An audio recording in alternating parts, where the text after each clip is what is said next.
All right, let's start with this real quick because this is too good, and I have to play it for you right away. I can't wait. Chicago police.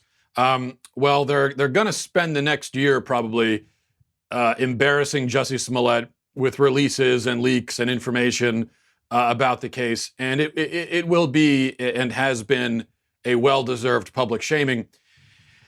This one is pretty good. They released the body cam footage from when they first came to Smollett's house, and they have footage of him still with the rope around his neck, and it's even more absurd than you imagined that it would be. Because remember that after Smollett paid the two dudes to jump him, then they put the rope around his neck.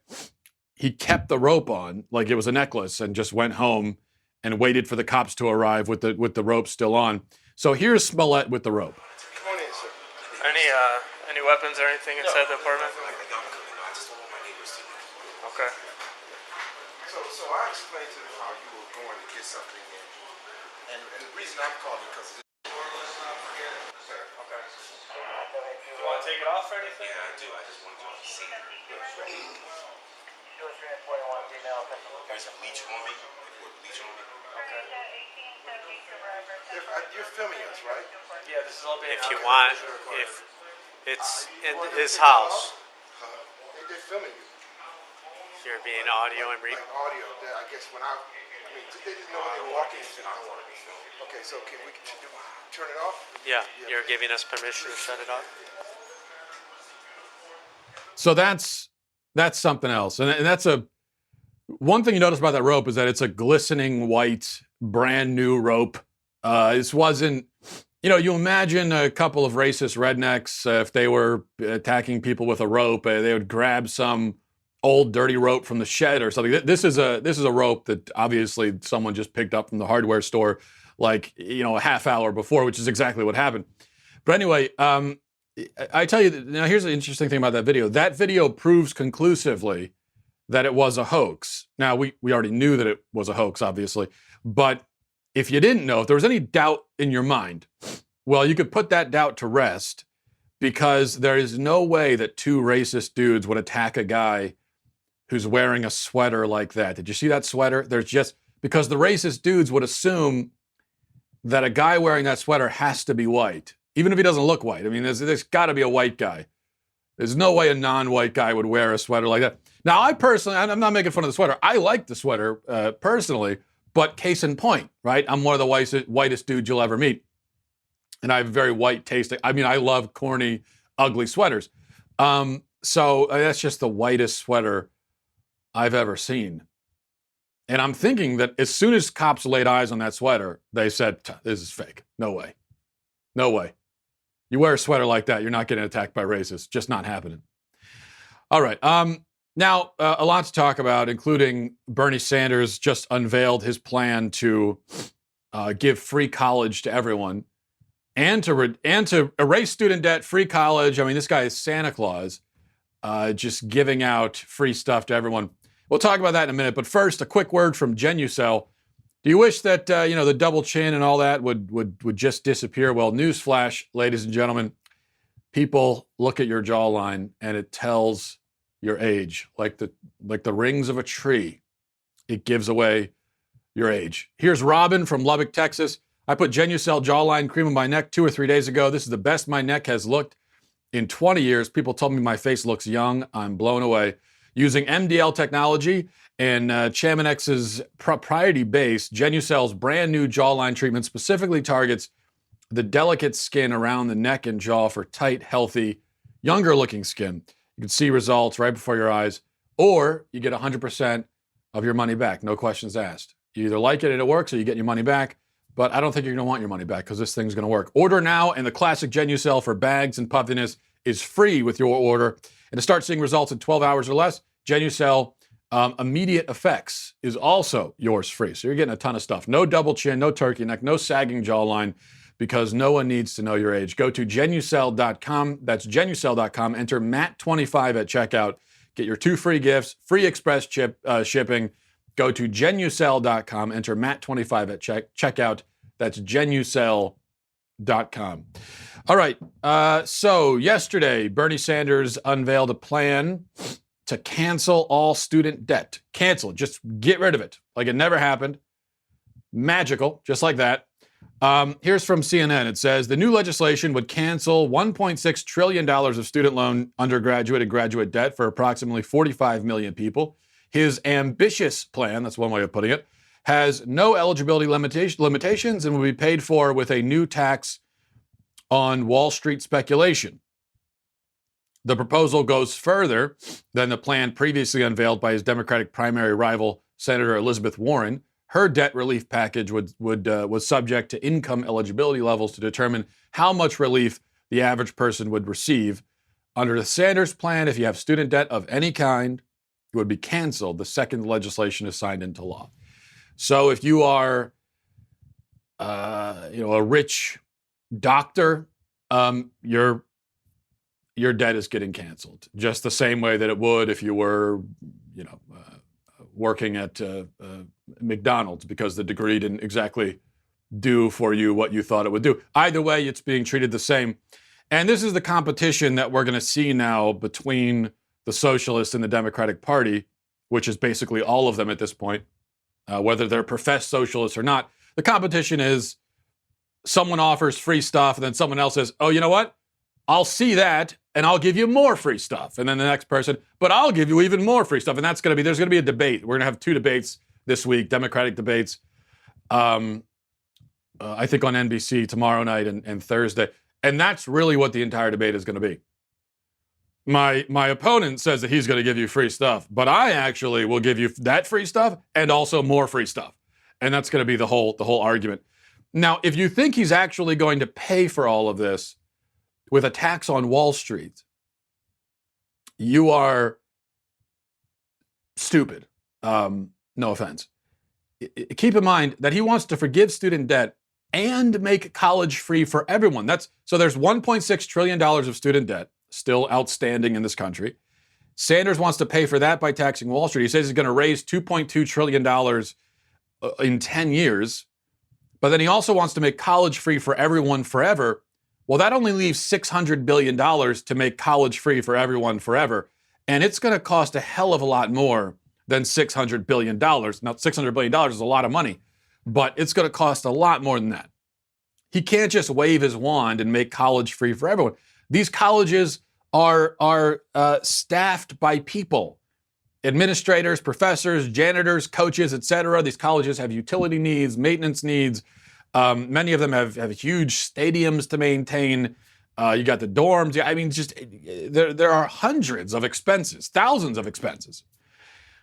Significant expenses go into running a college, especially a really big college. All of those expenses are not going to be erased, right? Now, I think it's probably true that a lot of college administrators especially get paid way more than they should. But unless you're thinking of slave labor, unless you're going to force people to teach at college and work college, you got to pay them. Where's that money going to come from? Well, I'll give you the answer. The money's going to come from you and me. I totally believe that Wall Street, the big bad rich people like Bernie Sanders himself, who's a millionaire, are going to carry a large portion of the burden, but they're not going to carry all of it. They can't. So this is going to fall on you and me. Don't fall for this Wall Street nonsense for a second. This money will come out of your pocket and mine, and there's no way around it. You know, Alexandria Ocasio-Cortez made a good point about all this yesterday. Unintentionally good. I mean, the good point was the opposite of the point she was trying to make.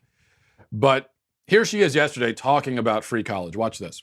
I think so much about this moment when I was in college. And I was mentoring this girl, this young woman. Her name was Andrea. She was about 3 or 4 years younger than me. But I was about 19 years old, and she was in high school. And she had gotten into all of these prestigious universities. But she was given no student loan assistance, she was given no scholarships. All of her student aid was presented to her in the form of loans. And she came from a solid middle-class family. She was not exceedingly wealthy. And so she got into her dream college, but her dream college offered her no scholarships, just loans. And she truly felt at 16, 17 years old, she felt that the decision of college was so important that she felt that she needed to consider taking on $250,000 worth of debt. Okay, so the girl wanted to go to her dream college, but she didn't get any scholarships. So she decided to take on $250,000 of debt so she could go to her dream college. Well, why? Did she need to take on that debt in order to go to college? See, this isn't a sob story about someone who couldn't go to any college, didn't have any money. This is, I think Cortez described her as solidly middle class, which means probably upper middle class. And she wanted to go to her dream college, $250,000. There are many ways to go to college that will not cost anywhere close to $250,000.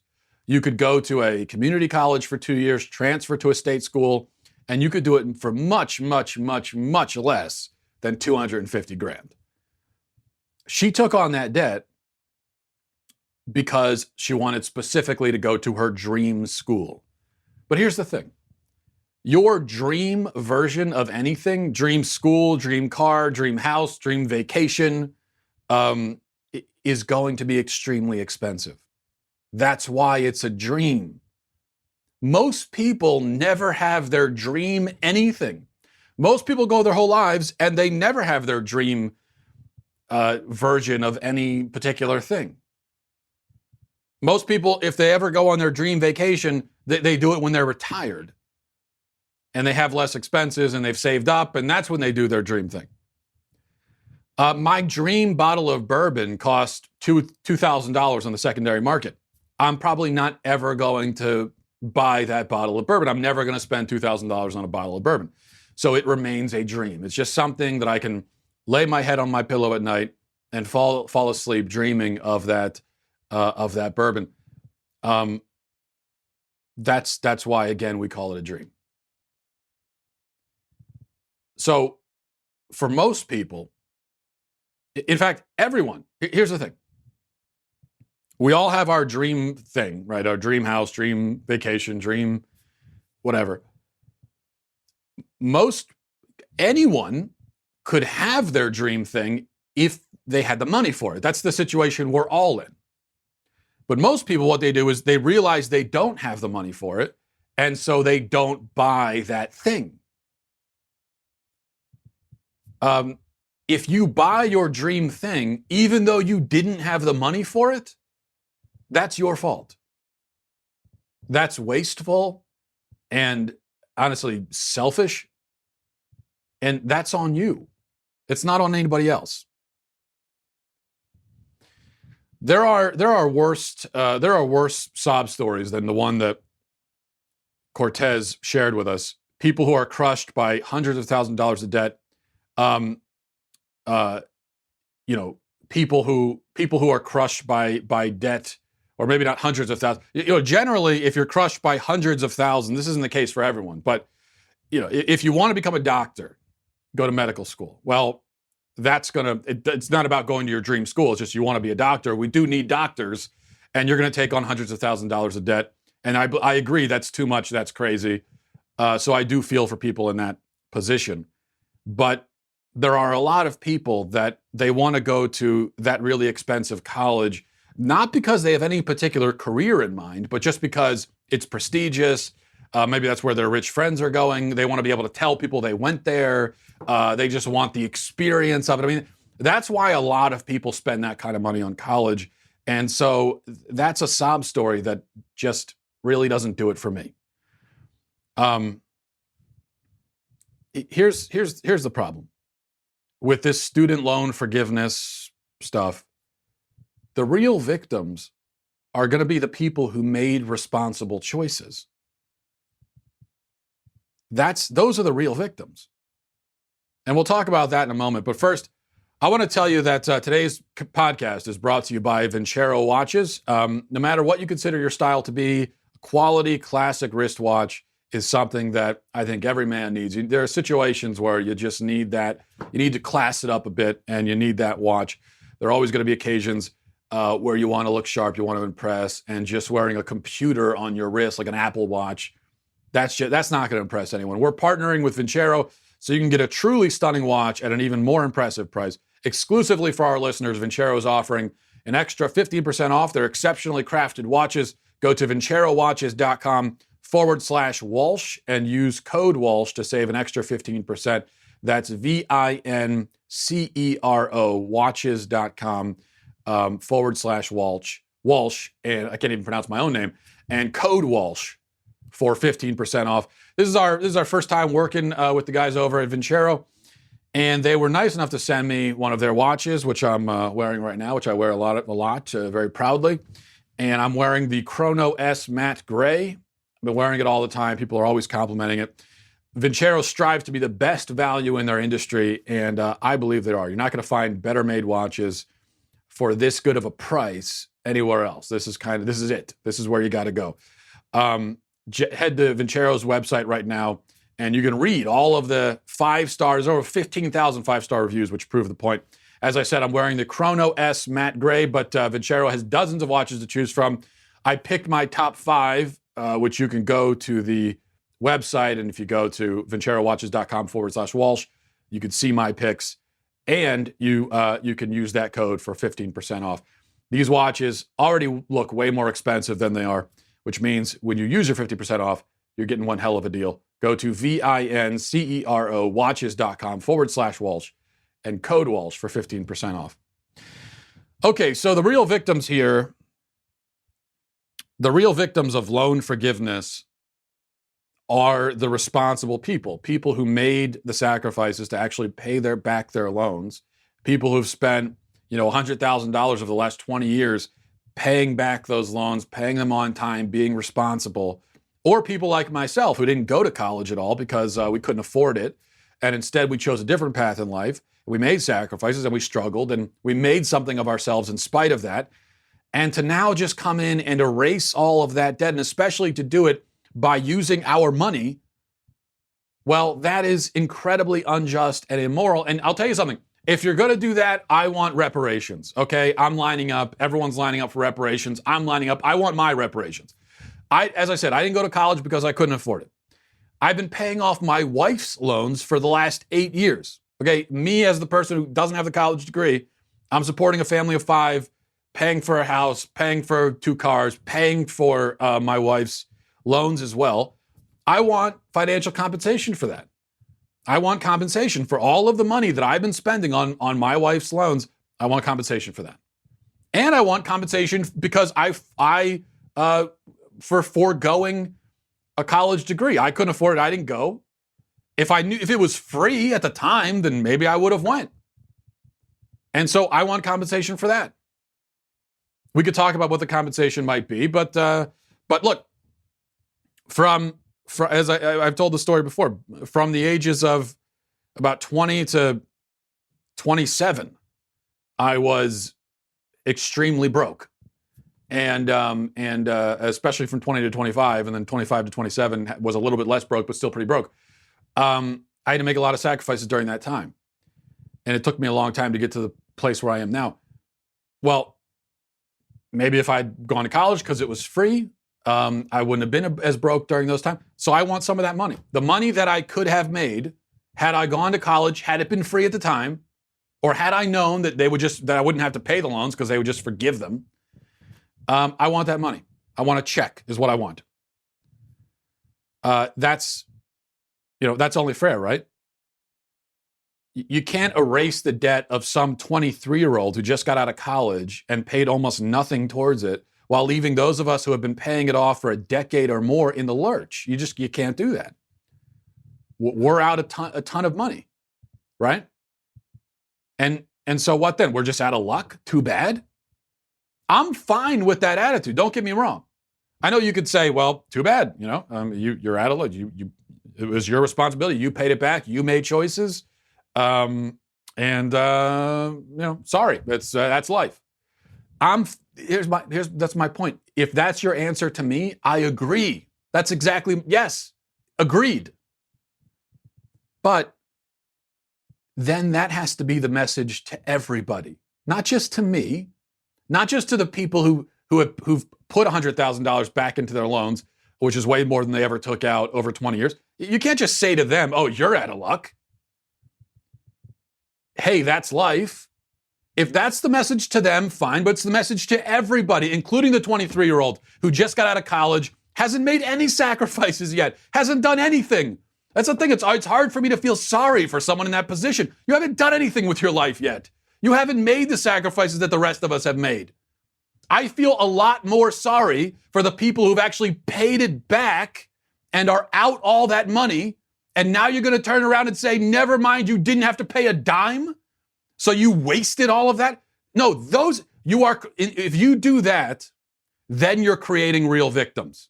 Because then those are people who's put their own money into it. Think of all the sacrifices they had to make. Think of how different their life could have been. They're the victims now. And I'm not even thinking of myself. It's only 8 years we've been paying off my wife's loans. I mean, there have been people who've put a lot more money into it and made a lot more sacrifices. I'm thinking of them. They're going to be the victims. And they're real victims because they didn't choose that. Okay? They didn't choose to be screwed over by the government and Bernie Sanders at the last minute, who swoops in and says, never mind. And not only that, but you wasted all that money. Now we're going to take more of your money to make college free for everybody else. They're the victims.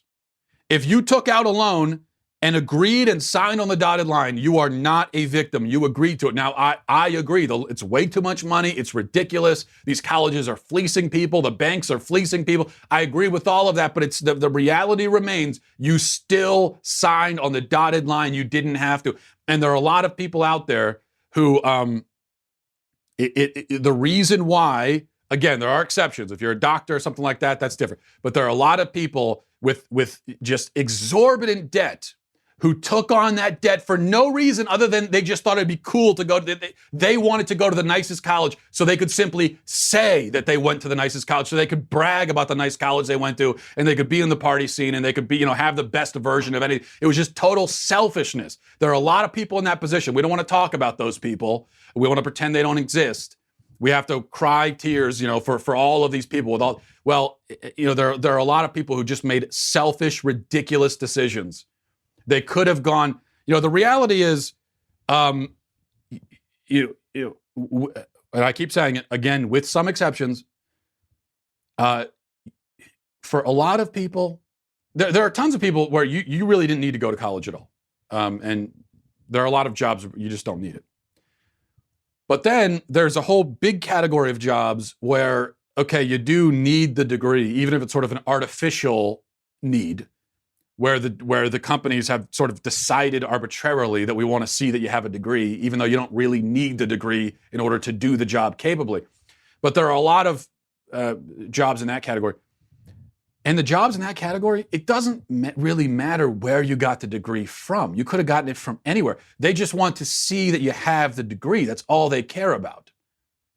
So if you spent $300,000 on college, it was a stupid decision. You didn't have to do that. You could have spent a lot less. And now you're telling me that decision on your part, it falls on everyone else's shoulders? When they're the ones who made the more humble decision and made the sacrifices and said, you know what, I don't need the best version. I don't need to be able to brag about it. You made that decision, and so now it's everyone else's responsibility? No. Sorry, no. Definitely not. Especially when you consider that most of the people with that kind of college debt, these are upper middle class to upper class people.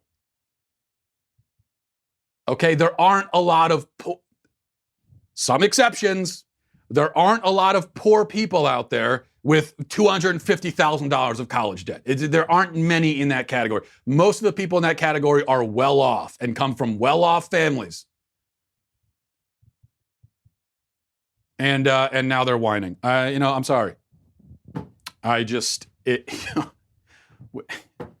especially when when you've lived life for a while, you see that this is just life. I mean, we all go through it. And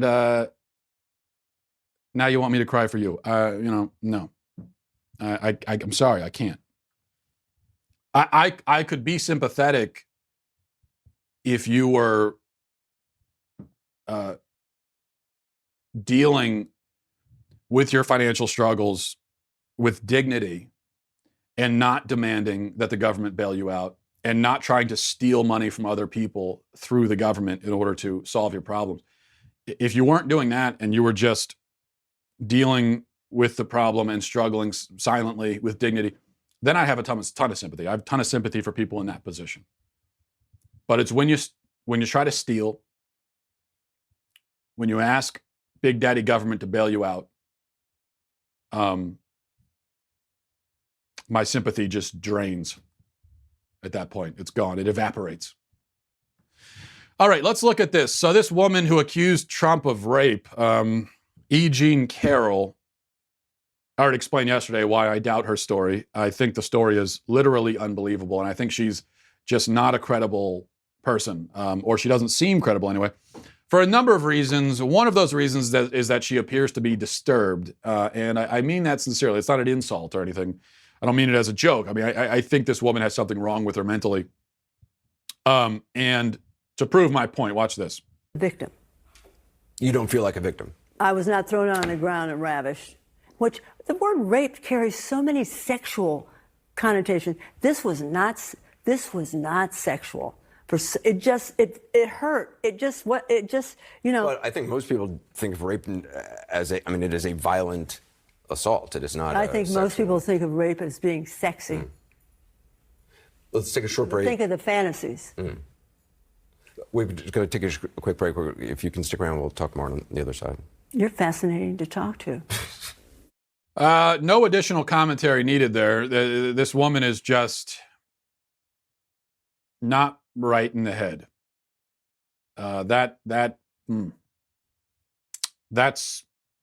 what else can you say about that? That's draw your own conclusions. Just watch that clip again and ask yourself if this is a woman whose word you can trust. All right, one other thing before we get to some emails. This is reading now from Fox News. Adam Silver, the NBA commissioner, said in an interview published Monday that the league has moved away from the term owner and said they are now referred to as governors. Silver was stopped in New York by TMZ, said he is sensitive to the term owner. TMZ reported earlier that few NBA teams have dropped the term because of its racial component, and since most of the players in the league are black. So they want to get rid of the term owner because most of the players are black and it supposedly brings to mind slavery, even though these men in the NBA are paid millions of dollars and are adored by legions of fans and live just an amazing life. So that to me is not similar to slavery. That's when I think of slavery, I think of the exact opposite of NBA players, basically. When I think of slavery, I think NBA players, but the exact opposite. Someone who is in the exact opposite position in pretty much every conceivable way. But that's what they're saying. It brings to mind slavery, and even though we're paid millions of dollars. And so now we're going to use governor instead. First of all, doesn't that seem much weirder and creepier to call them governors? If the owner of a company, let's say you work for a company, because companies have owners too. Most companies have owners. If you came into work and the owner of your company showed up and demanded that everyone call him governor instead of owner, wouldn't that creep you out? Wouldn't that strike you as deeply weird and troubling? What if you went into a store and you saw a guy who looked to be in charge and you went up to him and said, "Hi, sir, are you the owner?" "Oh, no, call me governor." What? Why? Yeah, just call me governor. I'm the governor of these. Yeah, but you're not. You're not the governor at all. You're the owner of the company. That would be weird because that is a classic example of taking a problem that is not a problem and solving it by creating a problem. So calling someone an owner when they do in fact own the thing, which is the team, that's not a problem. Now you're calling them governor, which is so much worse. What about the fact that I own my house? Can I say that still? Is that racially insensitive? Can I call myself the owner of my house? And wait a second. Remember the psycho dude from The Walking Dead who had the eye patch? And wasn't he called the governor? That's all I can think of when I hear the term. I think of the psycho dude with the eye patch from The Walking Dead. That's governor. This is beyond parody. All right, let's go to emails. MattWalshShow@gmail.com. MattWalshShow@gmail.com. This is from Jack. Says, "Hi, Matt. I enjoy your show. You've recently got into reviewing songs on your show. It seems you have a particular distaste for country rap songs. You hated Old Town Road. You're wrong about that, by the way. But what do you think of the song Get Up? Can you at least acknowledge that it's catchy?" Well, okay, so I hadn't heard of the song, which is not called, it's called The Get Up, by the way, not Get Up. G-I-T. Get Up. That's what it's called. I hadn't heard of the song. Somehow it escaped my notice before you mentioned it, but I went back and looked it up. It's by a guy named Blanco Brown. So now this country rap, country trap, I think they call it, is a whole genre now, a growing genre. Old Town Road is a terrible song, but let's play a bit of this one so that everyone knows what we're talking about. Here's The Get Up by Blanco Brown. Gonna do the two-step, then cowboy boogie. Grab a sweetheart and spin out with him. Do the hold down and get into it. Take it to the left now and dip with it. Gonna throw down, take a sip with it. And lean back, put your hips in it. Let's have some fun. To the left now. To the right. Now take your left hand and put it on your side. Okay, you know what? That's catchy. I can't deny it. That's a catchy damn song. So see, to me, that's catchy, that's fun. That's going to be a staple in every wedding DJ's playlist for the next 600 years. So I appreciate that. Old Town Road is garbage. There's nothing fun about it. It's not really catchy. It's just there's nothing going. It's got no charm or anything. It's simply a bad song.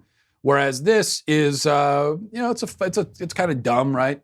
But it's a fun song. It's a dance song, and so yeah, I can appreciate that. I will give that a solid B-, and I really don't give out A+, so that's pretty good.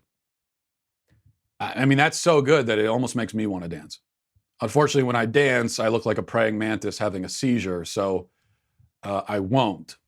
But it does, I'll remain seated, but in my head, I'm dancing when I hear that song. So, all right. From Luke says, "Hi, Matt, what is the most annoying thing people do while driving?" Well, do you have 5 hours? Because there are so many things. Everything is annoying in life, but especially when you're driving. Especially for me, because I am the only good driver in the world. I don't know if you knew this. I don't know if you realize you're watching a show hosted by, officially, the only good driver in the world. And so I sit in judgment of all other drivers. I judge you. If you're whoever you are watching this, you're a worse driver. I judge you. You're not good. I am a good driver. You're not. No one is a good driver but me. And I come from a long line of men who are the only good drivers. My dad always claimed to be the only good driver. He still says he's the only good driver, but he can't be because I am. So I've unseated him in that position. So there are so many things that people do wrong while I drive. Let's start with the fact that they're on the road in the first place when they're bad drivers.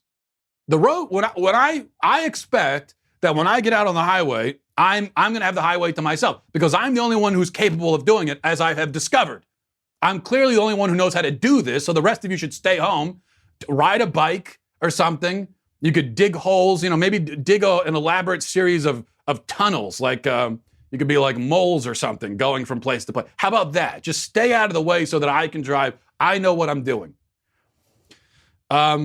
What's the main thing people do wrong? Well, it's hard to even to point out. It kind of like, it depends on what, are we on a highway? Are we on a back road? Are we on suburb? Are we on a rural, neighborhood? Are we in a parking lot? I mean, if we're on a highway, I'll tell you the main thing people do wrong is merging. And what people do is they get scared, I guess, and they slam on their brakes when they're trying to merge, treating it like a stop sign, or they slow way, way down. And that's not what you're supposed to do when you merge. You're supposed to speed up. You want to get with the speed of traffic. And if you slow down too much and then you try to merge, what's going to happen is that all of the people who are that, they have to slam on their brakes because this slowpoke just dropped himself into the middle of the highway.